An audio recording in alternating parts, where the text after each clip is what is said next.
సికింద్రాబాద్ లో బాలుడు missing case సుఖాంతమైంది. బాలుడిని చింతల దగ్గర వదిలిపెట్టారు. కిడ్నాపర్ల కోసం పోలీసులు గాలిస్తున్నారు.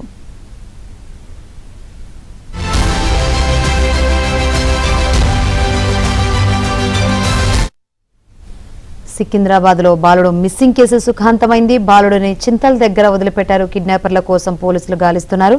మరిన్ని వివరాలు అందించేందుకు మా ప్రతినిధి ప్రవీణ్ సిద్ధంగా ఉన్నారు. ప్రవీణ్, సికింద్రాబాద్ రైల్వే స్టేషన్ లో మిస్సింగ్ అయినటువంటి బాలుడు కేసు సుఖాంతమైందని చెప్పాలి. ఎందుకంటే సీసీ కెమెరాలో రికార్డ్ అయినటువంటి దృశ్యాలను ఆధారంగా చేసుకొని బాలుడి కోసం పోలీసులు గాలింపు చర్యలు చేపట్టడం జరిగింది. అందులో భాగంగానే పోలీసులు తమను వెంబడిస్తున్నారనేటువంటి సమాచారంతో కిడ్నాపర్లు చింతల్ బస్తీ సమీపంలో బాలుడిని వదిలేసి అక్కడి నుంచి పరారయ్యారు.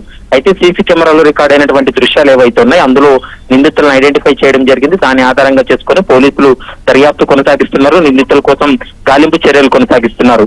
బాలుని అయితే మాత్రం సురక్షితంగా పోలీసులు అయితే మాత్రం బాలుని చింతల బస్తీ నుండి తీసుకొచ్చి వారి తల్లిదండ్రులకు అప్పగించారు. అయితే మరికొద్ది సేపట్లోనే కిడ్నాప్ చేసినటువంటి వ్యక్తులు ఎవరు, వీళ్ళెవైనా పాత నిందితులా లేకుంటే ఎవరనేటువంటి అంశానికి సంబంధించి పూర్తి స్థాయిలో మరికొద్ది సేపట్లో క్లారిటీ వచ్చేటువంటి అవకాశం అయితే కనపడుతుంది. ఇందులో టెక్నికల్ ఎవిడెన్స్ ఆధారంగా చేసుకుని పూర్తి స్థాయిలో పోలీసులు 3 ప్రత్యేక బృందాలను ఏర్పాటు చేసి గాలింపు చర్యలు చేపట్టిన తర్వాత బాలుని అయితే మాత్రం సుఖాంతంగా అయితే మాత్రం తీసుకొచ్చారని చెప్పాలి. ప్రస్తుతం బాలుడు క్షేమంగా ఉన్నాడనేటువంటి సమాచారాన్ని అయితే మాత్రం పోలీసులు అయితే స్పష్టం చేస్తున్నారు. రైట్ ప్రవీణ్.